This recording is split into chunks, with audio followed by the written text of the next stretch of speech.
I am an actuary. I am an actuary. I am an actuary. Welcome to the We Are Actuaries podcast, where you'll meet leaders who use their actuarial powers to solve a range of problems and make a real difference. I am your host, Julia Lessing, and I'm a qualified actuary based in Australia. I help actuaries develop communication and leadership skills to build great actuarial careers. So settle in, learn from the best, and be inspired. Today we're talking about how to be an ethical data scientist. As actuaries, ethics and professionalism is at the heart of all of our work. But what specifically does this look like in the data science space? Joining us for this discussion is Lizzie Eason. Lizzie's an actuary currently working in a budding data science team, where her work as a data detective reveals insights so intriguing that business partners can't help but wonder what else the data could tell them. Lizzie, thanks for joining us. Yeah, thanks for having me, Julia. So, Lizzie, you and I are both podcast hosts, and in fact, we first met earlier this year when Ari Bly connected us and suggested that I might be a good guest for your Raw podcast host, and that episode has now been out. So it's fun to turn the tables today and have you on the We Are Actuaries podcast. So thank you for being here from the other side of the Yeah, world. it's funny to have the roles reversed and be in the interviewee chair now. Yeah, absolutely. There's so many opposites too, isn't there? You know, like it's very early in the winter, Sydney winter morning here, and you're in Colorado and it's warm in the middle of summer in the middle of the day. So it's super cool to have this conversation with you about a topic that's affecting all of us as a profession globally. And I know you're going to share a bit about your experience today about what it means to be an ethical data scientist. So I'm looking forward to that conversation. But first, Lizzie, I'd like to ask you the question I ask all my guests, and it's this. Lizzie, how do you use your actuarial superpowers to make a difference in the world? Well, Julia, with great superpowers come great super responsibility. And I try to use my actuarial superpowers in the most responsible way possible. And the way I do that is just by being really intentional about not only what projects I'm working on, but how I'm working on them. And a lot of the time, what that looks like is just going slowly and really thinking through every step of the process. I think, especially today in the age of like TikTok and like instant gratification and like all the dopamine being released all the time, it's kind of like countercultural to go slow on purpose. But I really think that when we slow down a bit and look at everything we're doing and are intentional about our choices, the outcome is typically much better. For sure. Yeah, I think that's such an important point, Lizzie, because I think it does feel like the world gets faster. And I know I've been working for just a little bit longer than you have, but just reflecting on the pace of how our work operates and the pace that people expect things and our clients expect things. And we need to have our answers from our actuarial work. And I think that's a really, really important point to be slowing down. Mm-hmm. Yeah, and it's tough when you are working on deadlines. Like I know, especially with pricing, there's rate reviews and times you have to file by and things like that. But I've been really privileged in my career to mostly be working on projects that are pretty flexible with when they're implemented. And having the privilege of being able to go slow is definitely something I also acknowledge in my own career. So sometimes you do have to go fast. So that's unfortunate. And you just do the best you can. But when you are able to go slow, I highly encourage that. Absolutely. And I guess even taking that one step further, if you need to go slower to advocate for that, because going fast just because that's what someone expects isn't going to be an excuse if there's a mistake or something goes wrong. You can't just say, oh, well, the client wanted it so soon, or I didn't have enough time to do my checks properly. So we still need to make sure we've got that rigor in our work as well. Yes, absolutely. Yeah. Okay, thank you. So, all right, so let's get into this topic about ethics and actuaries and data scientists. I mean, why is ethics important for actuaries in data science? Yeah. So I think ethics is really at the heart of everything we do as actuaries. And I know actuaries work in a myriad of fields, but particularly in insurance, where I think most of us are working, the idea of insurance conceptually, I think, is one of the most ethical things we have implemented under capitalism. And I usually get funny looks when I say that, but like what I mean by that is the idea on a high level of insurance is everybody puts money into a bucket, and then we take that bucket of money and we give it to whoever needs it, right? So everybody's paying premiums for their car insurance, and then the person that gets in the car accident, we give the money to so they can indemnify. And I think we forget that a lot. Like, I personally think insurance gets a bad rap as this really boring industry to work in. I think it's fascinating. And I think it's like really one of the most ethical things we're doing as a culture. So yeah, I think ethics is the heart of everything. And the two major fields actuaries work in, right, are pricing, segmentation, and reserving. Pricing segmentation is ensuring that everybody is paying a fair price. Like, we're ethically pricing to what people can pay, what they should be paying to make sure they're covering their risk and contributing to the community. Reserving is ensuring that we as a company have enough money to be able to indemnify people. So again, at the heart of both of those fields is ethical practice and like trying to do good for the world.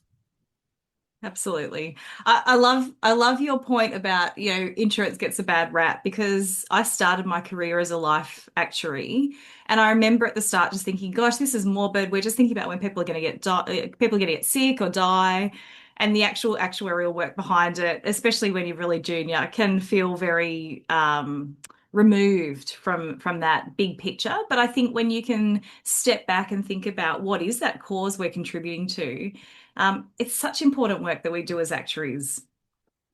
Yeah, I think so too. And one of the things I like to point out too is like bad things are going to happen, right? Like in life and health, you're not causing people to get sick, but you're preparing for when they do, because like bad things happen in the world. And one of the things we used to talk about when I was in pricing segmentation and we were like ethically picking which predictors we could use for our models was what predictors are going to encourage good behavior. And this is a big conversation in telematics in particular, right? Like, what should we be pricing on? And ultimately, what I love about where the field of telematics is going is we should be pricing on good driving, right? Like, people who are being careful in their driving should pay less money. And when we price on that factor, what we're doing is financially encouraging good behavior. So if telematics becomes more broad and people are aware that like better driving is going to make me pay less money, it will incentivize better behavior and less accidents overall, which is such a cool way that like, I know there's a couple of degrees of separation from like the final thing, but like, if I, as an actuary, get to like build algorithms that make the world a safer place, amazing. So that's one of the big things we think about in pricing segmentation is like, ethically, which predictors do we want to be using to encourage good behavior? That's such an interesting way to look at ethics, because sometimes the ethics could be thought about as, do we have the right segments here? Are we making the right assumptions when we're doing the pricing? But the way you've just described it as well, are we setting this up to support society? Are we setting this up for more safety, for better outcomes? And I think that's a really interesting way to look at it. Yeah. Well, and on that same note, other factors like gender, for example, like, do we want to price based on gender or things that are like outside of our control, where like if we're pricing based on those factors, you're not incentivizing good behavior in any way. Like, it doesn't help anybody to know like, oh, I'm getting charged more money because I'm a man. Yeah. So that's a lot of what we talk about in like roundtables of what predictors are we going to be using is stuff like that. Like, do we want to price for things that are outside of people's control? Especially in personal lines, although most of my work has been in commercial.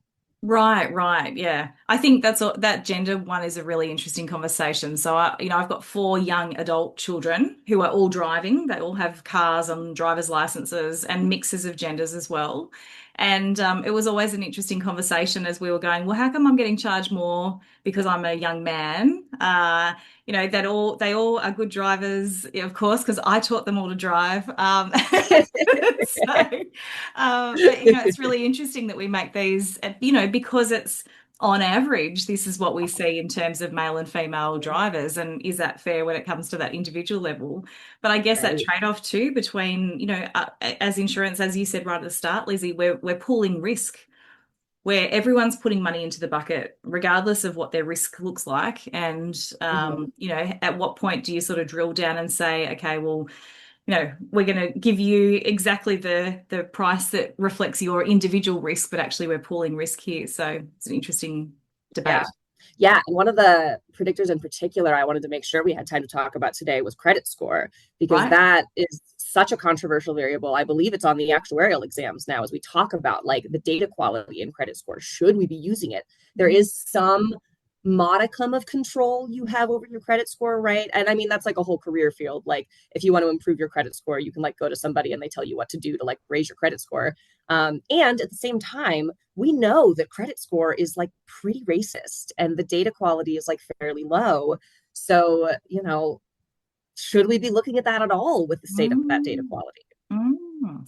And again, I think that's I think on one of the written actuarial exams I took, I think that was like one of the questions was like the pros and cons of using credit score as a predictor. Because like even if it's predictive, but it's only predictive because it's racist, probably don't want to do, right? That's right. That's right. So just because we can look at something doesn't mean that it's the right thing to look at, and doesn't mean it's giving us Exactly. fair and ethical data to support our decision making. Right. Right. And that's the kind of like ethical discussion that like I think is really important to slow down and have, because if you go really quickly and you say, oh, credit score, predictive power, great, let's use it, then like that's how you end up getting, I mean, a lot of times fined, right? Because people realize your pricing is highly unethical and then you'll get in huge trouble as a company. And more importantly than the financial consequences, you just shouldn't be doing that because it's bad for the world. But yeah, that's why I think it's really important to go slow and not just be like, what's the most predictive model I can do? I'm going to use this, this, and this. And instead being like, wait, let's slow down. What are these predictors telling me? What is this model doing? And like, let's really try to make sense of it before we just like roll forward with the most predictive thing we can possibly put out. Because I guess purely from a technique perspective, we can find out what is most predictive. But the question here is, what should we be using? Not just what could we be using, but what should we be using? What's the right thing to use? Yeah, exactly. Yeah. Okay, so we talked about why ethics is important for actuaries and data science, that we need to broaden out and not just think about what can we do, but what should we do. Yes. Governing that, what should we do? What are some of the regulatory considerations that are affecting actuaries working as data scientists? That's a great question. So I have not run into regulations as much in my current role because a lot of the models I'm building are internal and are not actually regulated by the government. Back in the day when I was in pricing segmentation, that definitely was a thing. There were a lot of, I want to say we called them crits we would do, where after you file a pricing segmentation model, sometimes the DOI will come back to you and be like, we have questions about X, Y, and Z about this model. And you would answer those questions. You'd be like, here's what this factor is doing, here's that. Not every state does that. It varies by state for sure, because there's some, and again, this is tickling the nostalgia in my exam era brain. I know there were exams that asked about this where it was like no file states and like file states, where some of the states you can just like put in a pricing algorithm and they're like, cool, whatever. Other states are like, no, we have to like review it. So I know there's definitely different regulations by state. And I'm not as familiar with that anymore, but 5 years ago I could have told you. Yeah, that's so interesting. But also, Lizzie, so you're talking about American regulations, and so we're here in Australia, and Yes. our podcast listeners span 98 countries around the world. Oh, amazing. So, and just thinking, I haven't worked in pricing. I haven't really worked in pricing here in Australia, but I'm not familiar with kind of any government regulations around reviewing pricing models as such. But certainly there are some regulations that govern, whether we're to the extent that we can be discriminatory, or what kind of rating factors we can use, that they're statistically significant, that there's some sort of statistical basis for using them.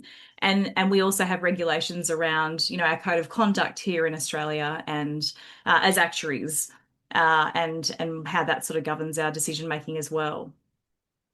Yeah, I love that you reminded me to be having an international mindset here, because my credentials are in the United States. Yeah. And it's always so interesting to hear about the different ways different countries do this. Yeah. But yeah, I think regulations are super important. It's a tough balance of like how much regulation is useful. I also think who writes the regulations is super important. Like if I had all the money in the world and didn't like need to have a job that paid me super well, I think I would love to go into some government stuff and like help write some of the regulations we have. Right. Because I don't think a ton of people go for government jobs just because they don't pay as well. But I actually think that those jobs are really important to figure out like what questions should we be asking when we're filing rates, and like how much regulation should be in place, because you don't want to have so much that like you can't make any progress. Right. I remember when I was doing my first pricing segmentation model, we were trying to implement the company's first model that used machine learning. So historically, we had done what's called generalized linear models that are very nice for interpretability because every predictor you're using has a coefficient tied to it. So you can say for every year older the client gets, I'm going to charge them 5% more, or things like that are very interpretable. And those models are great, but they're usually less predictive power. And we wanted to try to like phase in some machine learning using a gradient boosting machine, which is less interpretable, but has way more predictive power. Right. And I remember when we were filing that model, the crit we got back, we were just like so frustrated because it was so clear that the insurance regulators just had no idea, no knowledge of any sort of machine learning concept. Wow. And we were like, oh my God, like how do we work with this? Which again, I think is why it's so important we get good people in government roles, like helping with regulation, who are informed about like up-to-date data science topics. But yeah, it's a tough balance of like how to do regulation also. Yeah. So how did you navigate that? Because I mean, you're basically saying you've got to decide between a model that's more transparent but less predictive, or a model that's less transparent but more predictive.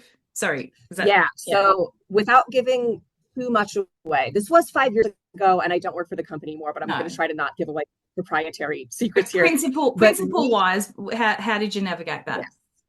Principle wise, we went with kind of like a dipping our toes in the water approach to integrating a little bit of machine learning. Right. So the final model we landed on was mostly still a GLM, but there were like small elements of machine learning kind of embedded in.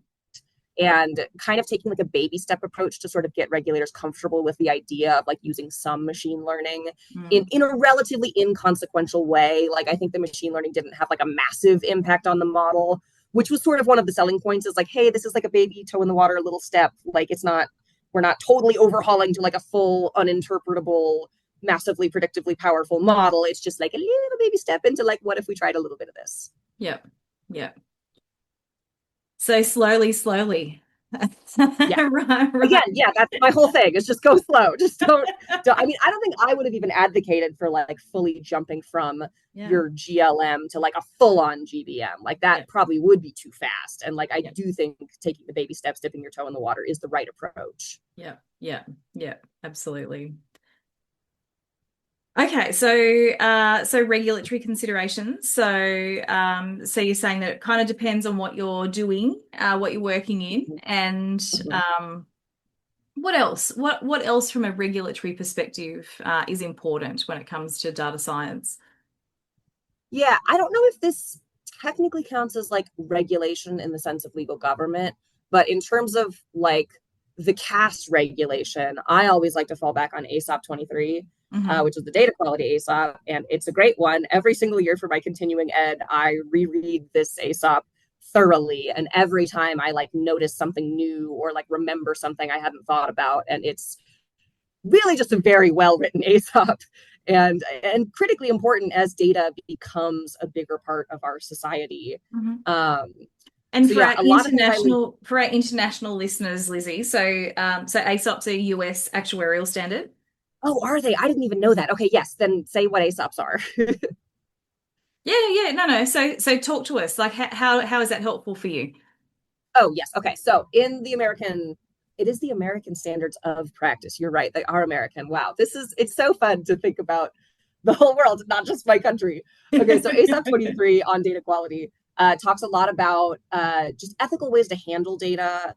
A lot of the time when you are working on actuarial projects, almost all the time, actually, I would argue, you are probably not collecting your own data. Somebody's giving it to you. And so right off the bat, like, you're not going to be holistically responsible for everything, just because that's not feasible. You're not going to be with the data from time of collection to time of analysis. So there is, again, a balance to be struck in terms of like, how much are you responsible for and how much is just has to be out of scope for you. One of the things specifically this ASOP points out that I think is really important is you are not responsible if somebody else has intentionally fabricated data. So you are not required to like go down a whole rabbit hole of like, do I trust the person who collected this data? Do I think they were making it up? I usually do some like little testing just to make sure. I know there's been a couple times when, I don't know if it was actuaries necessarily, but like data scientists in general have caught fabricated data by like doing tests on certain columns and being like, this is a little bit too perfect of a normal distribution. Wow. And it's like, oh yeah, that seems like it was made up. So I do like to do a little bit of that, but again, there's a balance of like, you can't spend your whole life like trying to make sure there wasn't a bad actor. But I do think it's useful to review. And one of the things the ASOP also says explicitly is you are not required to audit your data, which audit they define as like a very deep, involved process of like diving all the way into like everything that's ever happened to the data. But you are required to review your data, which is like audit light, where you kind of see, does the data make sense? Make sure you understand what all the fields are. Maybe talk to the person who gathered the data if you can, just to get like a better feel for it. So just some reasonableness checking, like making sure that you're not just blindly taking on a data set and working with that without doing any kind of checking around that, around precisely the data. Yeah, exactly. Yeah, I mean, that makes sense, because otherwise we've got this situation of garbage in, garbage out, right? No matter how sophisticated our models are, if we don't have good quality data and reliable and reasonably accurate data, and it's never going to be perfect. I mean, that's one of the things we do as actuaries, isn't it? We need to make assumptions. We have to deal with incomplete data or not always great quality data, and be able to manage that and handle that as part of our analysis. Yeah, that's such a good point too. I just ran into a situation in my personal life where I had a friend who was upset I had made an assumption about her. And I was thinking about it and I was like, we kind of have to like definitely lead with curiosity and ask lots of questions. But at the end of the day, there's only so much your brain can take in. And like, you're going to have to make assumptions at points. And I think, again, circling it back to ethics, I think being able to name those assumptions is really important. But you are still going to have to make them. Like, you can't know everything. You're not going to check every box. But if you can at least name, like, here's what I had to assume in order to do this in a reasonable time frame, I think that's really important. I agree. I think that transparency is really important, and making sure that we're not blindly applying those assumptions, that there's a reason for them, that we're conscious of that. We've done some thinking around why that's the right assumption, and that we're transparent about that too for users of our results. It's really, really important. Yes, 100%. Yeah. Okay. Anything else on the regulatory side of things?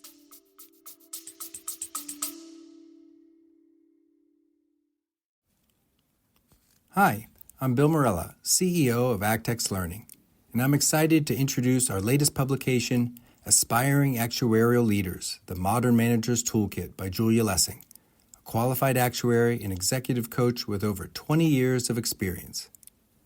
This book is packed with practical strategies, real-world insights, and expert guidance to help you navigate the challenges of modern management.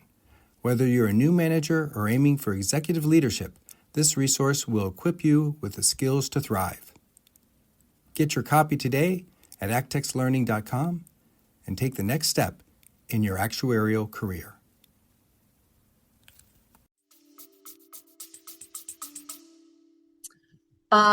Disclose your sources, which I think this kind of also ties into like being able to name your assumptions. Like, if you are using a source for something, make sure you know how to name it. And this is a huge thing in the era of ChatGPT and like LLMs in general, of like, I think the biggest flaw, although I don't know, there were many, with like the first version of like, I think GPT 3.0 was the one that like made waves and everybody heard about. The biggest flaw in that is like it didn't cite its sources. So it would tell you a thing and you'd be like, cool, that's the answer. And it's like, well, where did it pull that from? Yeah. Like how it had the whole internet as its, training data. Yeah. Did it get that from WebMD, or did it get it from Johns Hopkins, or did it get it from some guy in his basement whose credentials had been revoked 5 years ago? I don't know. Or did it just make it up? Or did it just make it up, right? Yeah. So like cite your sources. That is one of the biggest things. Yeah. Yeah, that's it. And that's such an important thing to do through our work, but also if we're relying on others' work, whether it's an AI tool or whether it's a junior team member as well, making sure that we've got that transparency about where things are coming from. Yes, 100%. Yeah, perfect. Okay, so final big question for you. I want to come back to this idea of ethics. So how do you navigate ethics as a data scientist? Yeah, I think a lot of the things we just talked about, I will probably reiterate along with my own pieces of advice. So again, going slow, and along with going slow, I think one of the really important elements is to admit your mistakes and be humble. Because even as you're going slow, you're gonna mess up. Like you're not gonna think of everything, and no matter how hard you try, mistakes are going to happen. And when they do, admit it. Like don't get defensive and be like, no, but I did my best and therefore it's fine. No, bad things are still going to happen. And like being able to quickly admit your mistakes and roll with it is going to be way better in the long run than like trying to play this game of like, no, but I'm perfect and nothing could have possibly gone wrong because I'm an angel and I've never made a mistake in my entire life. So we're all humans. Embrace the mistakes and fail fast. I think that's a lot of the big companies that are doing very well are good at failing quickly and just like getting back up and recovering. So definitely being humble, admitting mistakes. Mistakes do happen, Lizzie. I mean, I just do. So I love that as your first tip because I think, that just knowing that does happen and knowing that it's better to just be transparent about that and just roll with it and deal with it. And you're not the only person to have ever made a mistake. Yes. So it's just, that's a great tip. Thank you. And hopefully if you're in a company that's supportive, hopefully people are assuming positive intent from you, right? Yeah. Because like everybody knows you're doing your best, you're trying. Yeah. Nobody that I'm aware of is like making mistakes on purpose or like wanting to be a bad actor. So like also when you catch mistakes of others, like having some humility there and giving them grace and assuming positive intent, I also think helps with that like fast fail process. For sure. Yeah. Second thing I would say is to try to keep humans and the human experience in mind with everything you do. So again, with like ChatGPT and like as data science progresses into this like incredibly powerful field, I think thinking about how we want to harness technology and where we want to continue to have human work be the thing is really important. I have a lot of friends who are artists, and I remember when some of the first LLMs came out, they were creating art. There was a lot of controversy around like, but art is something like we want artists to do. Like artists enjoy the process of creating art, and like part of that is like part of the art is like the human who did it and like the artist. And like I think we maybe jumped a little too quickly into like, let's have technology do that. And it's like, are we sure? And maybe we are. I don't think technology shouldn't do art at all. I think it's kind of cool to like see what technology can do. But again, going slowly, thinking about like the human experience and like, do we want to take away jobs of human artists? Personally, I would say no. Other people may have other opinions. And again, I don't think technology should necessarily not create art at all. But I do think we should think about like, how is our use of technology affecting the human experience? And is that like what we want it to be doing? Because ultimately we're creating technology and doing data science for the sake of like making all of our lives better. And sometimes we lose sight of that in the excitement of how cool the tech is. So like really keeping a broad view of like, how is what I'm doing affecting the human experience? And I guess that's at the crux of ethics, isn't it? Because ethics is where the answer isn't clearly right or wrong, yes or no, should we, shouldn't we? It's that gray area, and that's the place where we need to have those discussions. And as you say, go slowly and step back and think. Just because we can generate art with an AI tool, does that mean that we should? Does that mean that we should Right. be creating all of that? What does this mean? And Right. actually looking at all the nuances there. Yeah. Right. Yeah. Yeah. 100%. And then the last thing I would say in terms of navigating ethics as a data scientist, peer reviews. Peer review, peer review, peer review. You are not an island. Have other people look at your work. Again, you could spend your whole life like thinking about a problem, coming up with things. And if you go to your neighbor in 5 minutes, they're going to come up with something you'd never thought of because they have an entirely different life experience than you do. So harness the power of your community. Yeah, peer review all day long. Peer review, such an important tip for all aspects of our actuarial work. Yes. Lizzie, it's been wonderful hearing a bit about your experience as an actuary in data science, some of the regulations that we could be aware of, and some tips around navigating ethical decisions, and your top tip around going slow and really thinking about just because we can do something, should we do it? I'd like to finish our interview with this final question, and it's this. Lizzie, what's your top tip for actuaries wanting to maintain ethics in data science? Yeah, I think this applies both to your career in data science and also like your life in general if you want to be like an ethical human. And it's akin to the line of peer reviews, but it's building a really diverse personal board and harnessing their input in everything you do. Because I think a diversity of viewpoints is so important in ensuring you've considered something from multiple angles. Because again, as humans, it's impossible not to make assumptions. Our brains only have so much power. Like we are going to see everything through our own lens. We can't not, right? I mean, you can empathize all day, but like you still have your personal life experiences that are going to color everything you think about. So including the perspectives of a diverse group of people who, again, will assume positive intent from you, who you assume positive intent from, I think at the end of the day will make you not only a more ethical data scientist, but also a more ethical person. Not only an ethical data scientist, but a more ethical person. What a great, great message. Lizzie, thank you so much for your time today. I'm sure this conversation will be very helpful for actuaries and data scientists around the world. Thanks for your time. Thank you so much, Julia. It was fun switching roles and being in the interviewee chair today. So there you have it, real life stories and practical tips from a leader using their actuarial superpowers to make a difference in the world. If you enjoyed this episode, feel free to get in touch, subscribe, leave us a review, and share it with your network. You'll find details from today's interview in the show notes below and on our website www.guardianactuarial.com.au. Until next time.